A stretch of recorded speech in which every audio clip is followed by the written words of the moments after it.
बोलिए वृंदावन बिहारी लाल की जय।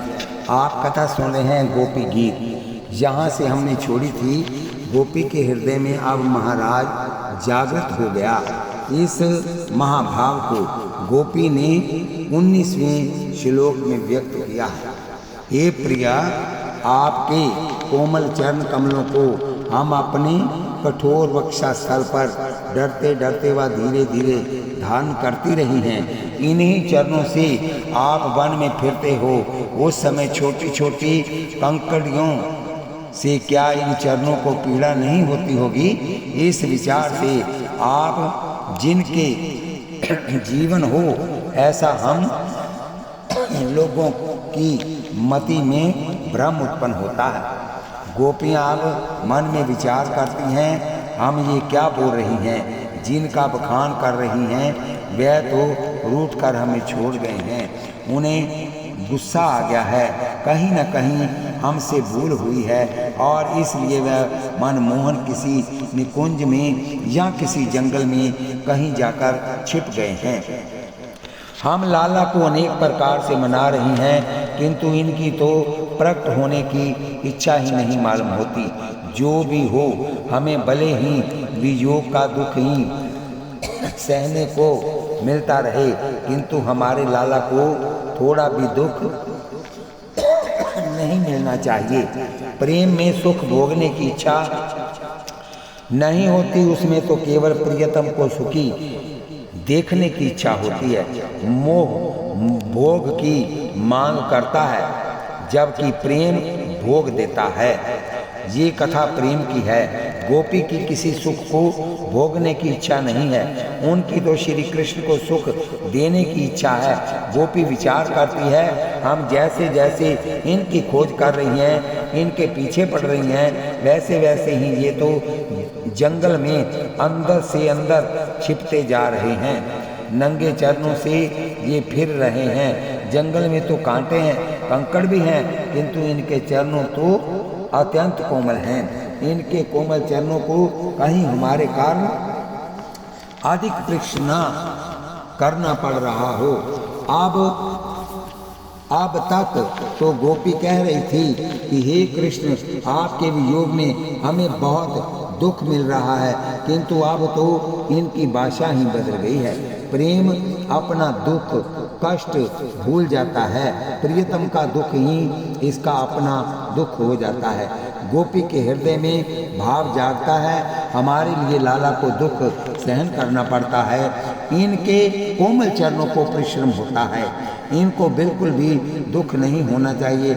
हम भले ही दुखी हो जाएं, हम दुख में श्री कृष्ण का स्मरण करते करते मरेंगी, फिर जन्म लेंगी और श्री कृष्ण का चिंतन करेंगी, किंतु अब हमें मोहन के कोमल चरणों को परिश्रम नहीं देना है। ये आनंद ही रहे, ये आनंद में ही रहें। इस बात को हमें ध्यान रखना है। अब गोपियों की दृष्टि और मन श्री कृष्ण के चरणों में स्थिर हो गए हैं। वह कहती हैं, हे नाथ, भले ही आप हमें दर्शन न दें, आपकी हमसे मिलने की इच्छा नहीं है तो भले ही न मिलें, किंतु आप जंगल में भटक रहे हो, ये हमसे सहन नहीं होता। हे प्रिया, आप हमारे प्राण प्रिया हैं, आपके मंगलमय चरणों को हम अपने हृदय में रखते हैं, फिर भी हमें घबराहट होती रहती है, विशेष रूप से ये सोचकर कि श्री कृष्ण के चरण कमल तो बहुत कोमल हैं और हमारा हृदय बहुत कठोर है। भगवान गोपियों से कहते हैं, तुमको भय लगता है कि तुम्हारा हृदय कठोर है और मेरे चरण कोमल हैं, तो फिर मेरे चरणों को अपने हृदय में तुम रखती कैसे हो। ये सुनकर गोपियों ने कहा, नाथ, हम जानती हैं कि आपके चरणों को जब हम अपने हृदय में रखती हैं तो आपको सुख मिलता है। आपको सुख देने के लिए हम आपके चरणों को अपने हृदय में रखती हैं, किंतु भय तो हमें ये सोचकर लगता ही रहता है कि हमारा हृदय बहुत कठोर है। गोपियों की आसक्ति श्री कृष्ण के चरणों में है। पूजा भी चरणों की ही की जाती है, हाथों की तो पूजा होती नहीं। परमात्मा के सर्वांग की निरंतर सेवा पूजा तो कोई कर ही नहीं सकता। ईश्वर का स्वरूप अत्यंत विशाल है, वह आनंदमय है, सर्वशक्तिमान है।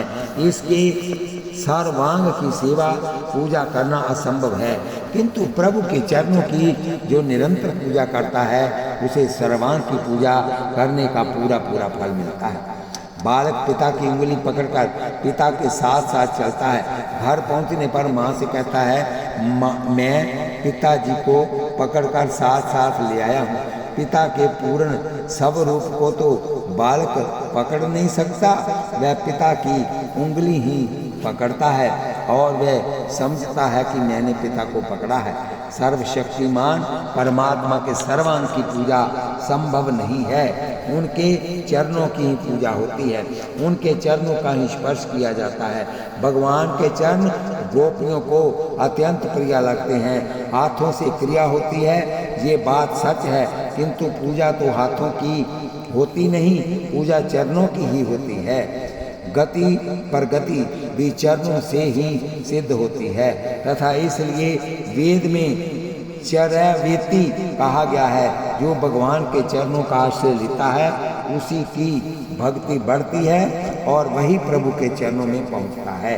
गोपियां भगवान को मनाती हैं, नाथ अब हमारी बुद्धि कुछ काम नहीं कर रही, ये बुद्धि तो अब चक्कर खा रही है, भ्रांत हो रही है, अब इसे कुछ सूझता ही नहीं। मन में ये बात भी आती है, श्री कृष्ण वन में कितना कष्ट पाकर फिरते होंगे, कोई इनकी और प्रिय सखी होगी, उसी से मिलने ये गए होंगे। कभी ऐसा लगता है कि नहीं नहीं, ऐसा तो हो ही नहीं सकता, श्री कृष्ण का हमारे प्रति सच्चा प्रेम है। बाद में कभी कभी ऐसा विचार भी आता है कि आवेश में ये हमें छोड़कर तो गए हैं, किंतु हमारा वियोग इनसे सहन नहीं हुआ होगा, इन्हें कुछ हो तो नहीं गया। किसी समय हमारी बुद्धि ऐसी कहती है, ऐसा कहती है कि हमारा हृदय बहुत कठोर है। इस हृदय में हमने श्री कृष्ण के चरण पधराए हैं, इसी से उनके वह चरण भी अब कठोर हो गए हैं। अब उन चरणों में कोमलता शेष ना रही होगी। नाथ, इस प्रकार हम एक बड़े चक्कर में पड़ गई हैं। हे प्रिया, आप ही तो हमारे जीवन हैं। आरंभ तो गोपियों ने किया था। पहले श्लोक में गोपी ने कहा था कि आपके लिए आप जी रही हैं। अब समाप्ति में कहती हैं आप ही हमारे जीवन हो। तो ऐसे श्री कृष्ण ही गोपियों के जीवन हैं, आयुष्य हैं। गोपी प्रभु को मनाती है, नाथ हमारी आयु विधाता ने आप में ही रख दी है। हमें आशा है कि आप हमें मिलेंगे, इसी आशा को लेकर तो हम जी रही हैं, किंतु अब हमारी आशा निराशा में बदल गई है। लगता है कि अब आपके दर्शन हमें नहीं होंगे। भले ही आप हमें दर्शन न दें, आपकी हमसे मिलने की इच्छा नहीं है तो हम आपको अब बुलाएंगे भी नहीं, किंतु अब आप नंगे चरणों से जंगल में न भटकें। आपको बहुत परिश्रम हो रहा होगा, ये सोचकर हमको बहुत वेदना का अनुभव हो रहा है। नाथ, हम आपके आधार से ही तो जी रही हैं, आपके लिए जी रही हैं। हे राजन, इस प्रकार अलग अलग प्रकार से स्तुति करती हुई, प्रलाप करती हुई तथा श्री कृष्ण के दर्शन की लालसा रखती हुई वह गोपियाँ जोर जोर से रुदन करने लगी।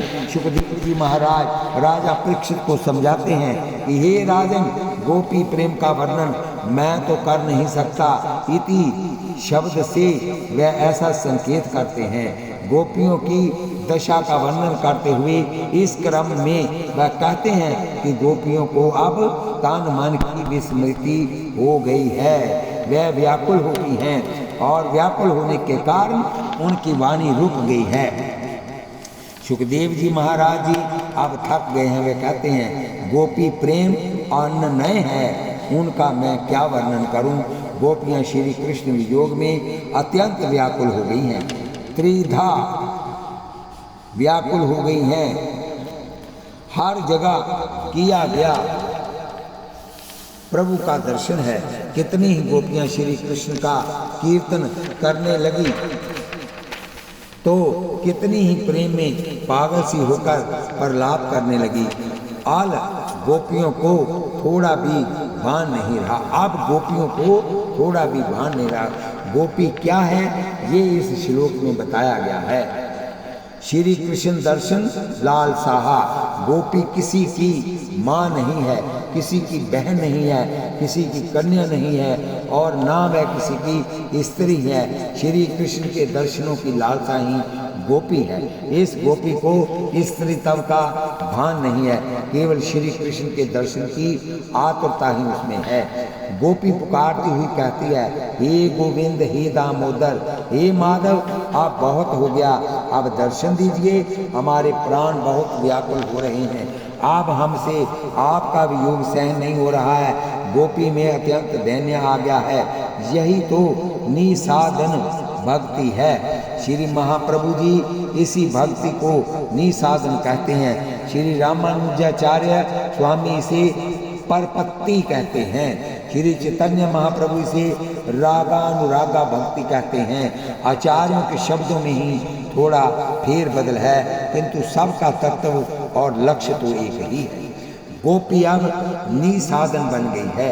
उसका सब प्रकार का अभिमान मर गया है, उसमें दैन्य आ गया है। कृष्ण कृष्ण कृष्ण ऐसा कीर्तन करती हुई गोपी अब पागल की तरह बोल रही है। मैं कहाँ हूँ, मैं कौन हूँ, इस सब का उसे भान नहीं है। श्री कृष्ण दर्शन की लालसा, श्री कृष्ण के दर्शन के लिए तरस रही है, तड़प रही है। श्री कृष्ण तो सखियों के मंडल में ही विराजे हुए थे। गोपियों को छोड़कर वह कहीं गए ही नहीं थे। कितने ही ब्रजवासी तो ऐसा अर्थ लगाते हैं कि प्रभु ने अपने पीताम्बर को ऊपर खींचकर वैसे ही घूंघट जैसा निकाल लिया था जैसा घूंघट गोपियां निकालती हैं। ये लीला जीव और ईश्वर की है। लाला को आंख मिचोने का खेल बहुत अच्छा लगता है। प्रलय काल में जीव माया के अंधकार से छिपा हुआ रहता है। जब ये छिप जाता है तब सृष्टि के आरंभ में श्री कृष्ण से खोजने निकलते हैं। एक एक जीव को वह खोज लेते हैं और कर्म के हिसाब से उसे जन्म देते हैं। इस संसार की रचना करने के पश्चात श्री कृष्ण छिप जाते हैं और जीव से कहते हैं, बेटा एक बार मैंने तेरी खोज की थी, अब तू मुझे खोजने के लिए निकल। जगत में भगवान है, जगत में भगवान है, किंतु छिपे हुए हैं। जीव और ईश्वर की ये नित्य लीला है। ईश्वर ने जीव को खोजा है, ईश्वर ने जीव को खोजा है। अब जीव की बारी है परमात्मा को खोजने की। हाँ, तो श्री कृष्ण सखियों के मंडल में ही विराजे हुए थे, वहीं वह छिपे हुए थे। गोपियों को छोड़कर वह कहीं गए ही नहीं थे। गोपियों को छोड़कर ये कहीं जाते भी नहीं। ये जानते हैं कि गोपियों का प्रेम कैसा है। अति व्याकुलता की दशा में गोपियों को अब मूर्छा आने को है। श्री कृष्ण के मंगल में गीत गाती हुई वह तन्मय हो गई। यूं अब वे मूर्छावश गिरने ही वाली हैं, किंतु अब ब्रज बल्लभ श्री कृष्ण से सहन नहीं हुआ। सोचने लगे गोपियां रो रही हैं, ये गिर जाएं, ये मुझसे सहन नहीं होगा, मैं ये देख नहीं सकूंगा। अरे खेल में भी यदि कोई नीचे गिर जाए तो उसे उठाने के लिए लोग दौड़ पड़ते हैं, तो क्या परमात्मा खड़े खड़े अपने प्रेम को गिरता हुआ देखेंगे? परमात्मा भी दौड़कर नीचे गिरते हुए प्रेमी जीव को उठा लेते हैं। जब गोपियों का अभिमान दूर हो गया, उन्हें निसाधनता प्राप्त हो गई और उसमें पूरा पूरा दैन्य का भाव आ गया, तब सखियों के मंडल में श्री कृष्ण कन्हैया लाल की जय बोली जाने लगी। श्री कृष्ण अब प्रकट हो गए हैं। नारद सदा के लिए मैं वैकुंठ नहीं रहता, हमेशा के लिए मैं जोगियों के हृदय में भी नहीं रहता, परंतु मेरे वैष्णव जहाँ प्रेम से मेरा गुणगान करते हैं, बखान करते हैं, मेरे नाम का कीर्तन करते हैं, वहीं मैं हमेशा के लिए निवास करता हूँ। बोलिए बांके बिहारी लाल की जय, बोलिए जुगल सरकार की जय। हास्य से शोभित मुख कमल वाले तथा माला व पीताम्बर धारण किए हुए साक्षात मनमथ के कामदेव के भी मनमथ जैसे शरीर श्री कृष्ण उन गोपियों के मध्य प्रकट हुए। वासुदेव जी के पिता का नाम शूरसेन है। श्री कृष्ण इन्हीं वासुदेव जी के पुत्र हैं, इसीलिए इनको शौरी कहा गया है। शौरी का अर्थ है शूरवीर भी होता है। श्री सुखदेव जी महाराज गोपियों के पक्षपाती हैं। उन्हें कहना तो चाहिए था तासाम आविर्भूता कृष्णा। पहले इसी प्रसंग में श्री कृष्ण दर्शन लालसा शब्द का भी प्रयोग हुआ है। जो श्री सुखदेव जी महाराज कह सकते थे श्री कृष्ण दर्शन की तीव्र आतुरता गोपियों में थी, अतः श्री कृष्ण उनके मध्य प्रकट हुए। किंतु श्री सुखदेव जी महाराज तो कहते हैं तासाम, वे शौरी कहते हैं, कृष्ण नहीं कहते। आज कथा कहते कहते श्री सुखदेव जी महाराज को भी प्रभु की ये बात कुछ अच्छी नहीं लगी। वह सोचने लगे कि प्रभु ने ये ठीक नहीं किया। गोपी तो स्नेह की लता है, प्रेम की मूर्ति है, ऐसी गोपी को इतना वियोग का दुख श्री कृष्ण ने दिया। प्रभु की ये शूरता अनुचित है। इसी कारण सुखदेव जी व्यंग में कहते हैं, अरे शौरी, अरे शूरवीर, ऐसी वीरता आप किसी कठोर हृदय वाले को दिखाओ। आप तो ठीक है, किंतु प्रेम रूपा गोपियों को आप ये वीरता दिखा रहे हो, ये उचित नहीं है। श्री कृष्ण के मुखारविंद मंद हास्या झलक रहा है। उनका भाव था कि मैंने तो थोड़ा विनोद किया था, मेरे वियोग में तुम लोग कैसी बातें करती हो, वही सब सुनने के लिए ही मैं अंतर्धान हो गया था। एक आचार्य ऐसा अर्थ करते हैं कि मंद हास्य के द्वारा भगवान गोपियों को समझाते हैं कि मेरे वियोग में तुम्हें कितना दुख हुआ होगा, उनकी तुलना मैं तुम्हारे वियोग में अधिक दुखी हुआ हूँ। तुम ही इस पर थोड़ा विचार करो। बोलिए बांके बिहारी लाल की जय, गोपी गीत की जय। मेरे वियोग में जब ललिता बहुत अधिक रोने लगी, तब विशाखा, चंद्रावली आदि सखियां उन्हें समझाने लगी, तुम्हारा मंडल तो बहुत बड़ा है, इसलिए संख्या में अधिक तुम लोग तो मेरी बातें करने में पर्याप्त समय लगा रही थी, किंतु मैं तो तुम सब के वियोग में अकेला बैठा रो रहा था। तुम्हारी तुलना में वियोग का दुख मुझे अधिक सहन करना पड़ा। पीताम्बरा, ठाकुर जी हाथ में पीताम्बर लेकर आए हैं। महापुरुषों ने अर्थ किया है कि गोपियों के आंसुओं को पोंछने के लिए प्रभु पीताम्बर हाथ में लेकर आए हैं, इसीलिए पीताम्बर धरा कहा गया है। प्रभु गोपियों को इस प्रकार बतलाते हैं कि मैं निष्ठुर नहीं हूँ, मैं तुम्हारे प्रेम को जानता हूँ, तुम्हारे आंसुओं को पोंछने के लिए मैं पीताम्बर ले आया हूँ। मैं तुम्हें छोड़कर तो गया ही नहीं था।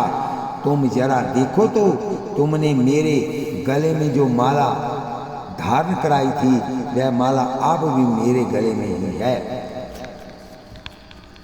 शब्द से ये ध्वनि निकलती है, इस ध्वनि। आज ठाकुर जी का स्वरूप कैसा सुंदर लग रहा है, साक्षात कामदेव के सौंदर्य को भी ये फीका किए दे रहा है। सुखदेव जी महाराज भी इस सौंदर्य का वर्णन अपने शब्दों में नहीं कर पा रहे हैं। महापुरुष दिव्य आंखों के द्वारा इस स्वरूप का दर्शन करते हैं, इस स्वरूप का अनुभव करते हैं। श्री कृष्ण सखियों के मंडल में प्रकट हुए और मंद हास्य के द्वारा उन्होंने गोपियों को आश्वासन दिया, मानो कह रही हूँ मैंने तो थोड़ा खेल किया था और तुम इस सबको सच मान बैठी। मैं तुम्हें तो छोड़ ही नहीं सकता, तुमने मुझे प्रेम में बांध लिया है, मैं तुम्हारा ही हूँ। इस प्रकार प्रभु ने गोपियों से बहुत सी बातें की और गोपियों को उन्होंने परमानंद रूपा बना दिया। बोलिए गोपी गीत की जय। आज यहाँ गोपी गीत की समाप्ति है और आगे हम आपको श्रीमद् भागवत कथा पुराण की पूरी कथा सुनाएंगे, जिसके पन्ने कम से कम 1030 हैं। सप्ताह की जो कथा रखते हैं उसमें तो 7 दिन में ही पूरा करना होता है। पहले दिन में 2 बार कथा होती थी, सुबह और शाम, लेकिन आजकल लोगों ने एक ही टाइम कर दिया है। 7 दिन एक टाइम कथा करने से आप बताओ ये पूरी हो सकती है? नहीं। जो सुखदेव जी ने कथा परीक्षित को सुनाई थी वो दिन और रात लगातार 24 घंटे ना वो सोए हैं, एक समाधि लगाकर बैठे हैं, ना उन्होंने खाना खाया है, ना पानी तक नहीं पिया है। बताओ संसारी जीव जो है वो 7 दिन लगातार जाग नहीं सकता, एक जगह पर बैठ नहीं सकता। इसलिए सप्ताह का प्रावधान रखा गया है कि इन्हीं 7 दिनों में जीव पैदा होता है और इन्हीं 7 दिनों में ही उसकी मृत्यु होती है। इसलिए इसका नाम रखा है सप्ताह पुराण श्रीमद् भागवत कथा। आप आगे कथा सुनेंगे, कल से वो कथा शुरू होगी। इस कैसेट को पूरा करने के लिए मुझे 1-2 भजन बोलने पड़ रहे हैं। कोई आपको बाधा आई हो कथा सुनने से तो मैं हाथ जोड़ के आपसे क्षमा चाहता हूँ। आप इसे सब्सक्राइब, शेयर और लाइक करें, यही आपका आशीर्वाद मेरे लिए है। बोलिए वृंदावन बिहारी लाल की जय, बोलिए लाडली लाल की जय। जरा कुंडलानु ओ जरा मुकटानु सरकावे, मुख देखनु मेरा जावे, मुख देखंदा मैनू जावे। पहला हस हस के साडे नाल लाइया, पहला हस हस के साडे नाल लाइया, फिर दित्तियां क्यों शामा जुदाइयां, फिर दित्तियां क्यों शामा जुदाइयां। आने बड़िया जुदाइयां वाला रावे, मुख देखण दा मैनू चाहे, मुख देखण दा मैनू चाहे। अजर कुंडलानु अजरा मुकटानु सरकावे, मुख देखण दा मैनू चाहे। कानू वारी वारी पर्दा हटाना है, कानू वारी वारी पर्दा हटाना है। लुक छुप के फेरियां बनाए, लुक छुप के फेरियां बनाए। जरा खुल के नजरा मिलावे, मुख देखण दा मैनू चाहे। जरा खुल के नजरा मिलावे, मुख देखण दा मैनू चाहे। जरा कुंडलानु जरा मुकटानु सरकावे, मुख देखण दा मैनू चाहे। तेरे पर्दे ने बड़ा सताया, तेरे पर्दे ने बड़ा सताया। सानू रोग अवलड़ा लाया, सानू रोग अवलड़ा लाया। साडे दुखड़े दिलां नू ना सतावे, साडे दुख दे दिलां नू ना सतावे। मुख देखण दा मैनू चाहे। जरा कुंडलानु जरा मुकटानु सरकावे, मुख देखण दा मैनू चाहे। केरी गल्लों शामा नजरा ने फेरियां, केरी गल्लों शामा नजरा ने फेरियां। हुण आजा मिलनू ना कर देरियां, हुण आजा मिलनू ना कर देरियां। साडे सुतड़े भाग जगावे, मुख देखण दा मैनू चाहे। जरा कुंडलानु जरा मुकटानु सरकावे, मुख देखण दा मैनू चाहे।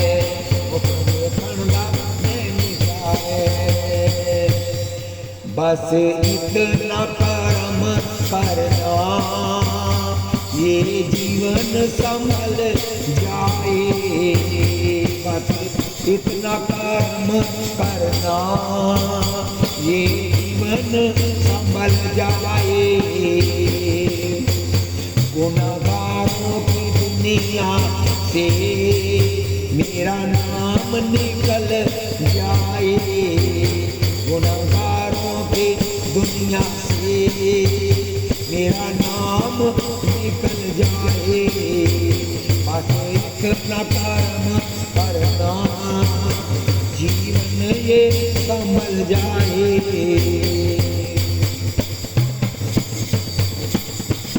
मैं तो एक मस्ताना हूँ, तेरे गाड़ी का दीवाना हूँ। मैं तो एक मस्ताना हूँ, तेरे गाड़ी का दीवाना हूँ। मैं कसम से कहता हूँ, शैदा मैं पुराना हूँ। मैं कसम से कहता हूँ, शैदा मैं पुराना हूँ। शायद तेरी चौखट में, शायद तेरी चौखट में मंजिल मुझे मिल जाए। बस इतना कर्म करना जीवन ये संभल जाए। गुनाहगारों की दुनिया से तेरा नाम निकल जाए। गुनाहगारों की दुनिया से तेरा नाम निकल जाए। मशहूर न हो जाऊं, मगरूर न हो जाऊं। मशहूर न हो जाऊं, मगरूर न हो जाऊं। तेरे पास रहते रहते कहीं दूर न हो जाऊं। तेरे पास रहते रहते कहीं दूर न हो जाऊं।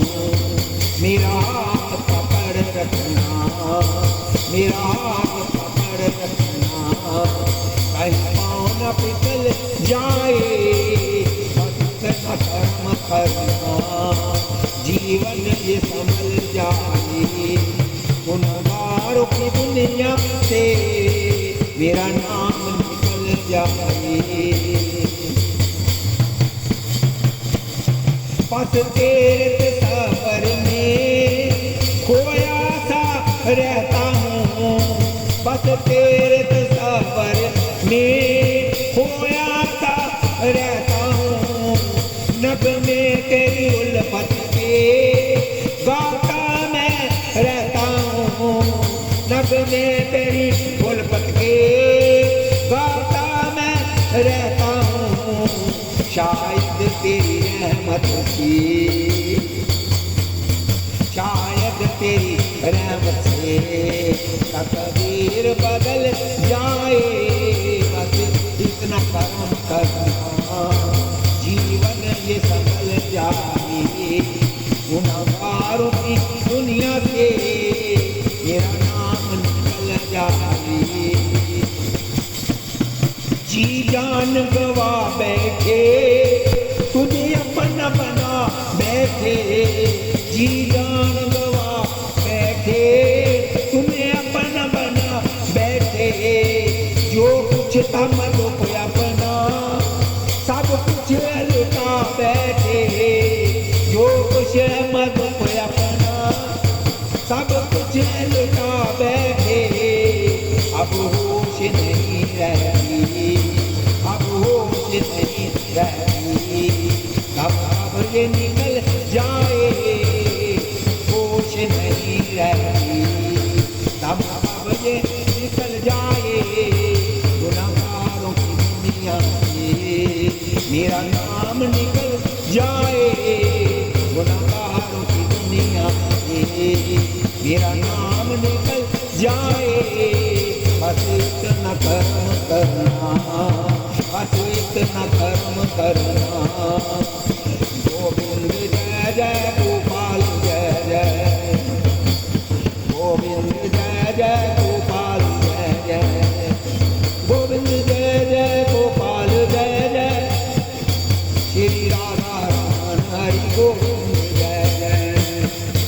श्री राधा रमन हरि गोविंद जय जय। बोलिए वृंदावन बिहारी लाल की जय, बोलिए गोपी गीत की जय। आज इस गोपी गीत की समाप्ति है, कल फिर कथा शुरू होगी।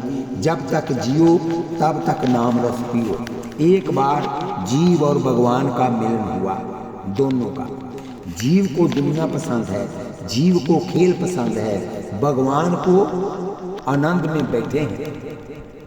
वो ना दुनिया बनाने के बाद स्विच ऑन करते हैं ना ऑफ करते हैं, अपनी मस्ती में बैठे हैं। दिन रात सूरज चांद सब उसकी परिक्रमा कर रहे हैं। समय के अनुसार बारिश होती है, समय के अनुसार सूर्य निकलता है, समय के अनुसार चांद निकलता है, समय के अनुसार रात होती है, समय के अनुसार दिन। जीव और भगवान का जब मिलन हुआ तो जीव भगवान से कहता है मेरा खेलने को मन करता है। भगवान ने पूछा क्या खेलेंगे? बोले लुक्का छुपी का खेल खेलेंगे।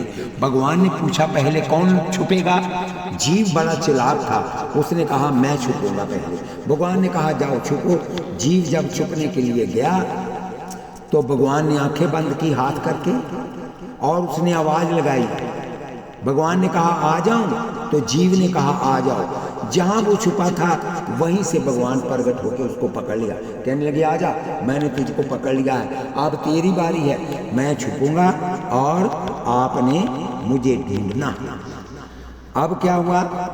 भगवान छुपने चले तो जीव को कहते हैं पहले मैंने आंख बंद किया था, अब आपकी जीव उसने आंख बंद किया और भगवान ने सोचा कि यहाँ छुपूं, सारी जिंदगी ये मुझको ढूंढता ही रहे। भगवान उसके हृदय में घुस गए और जीव ने आवाज मारी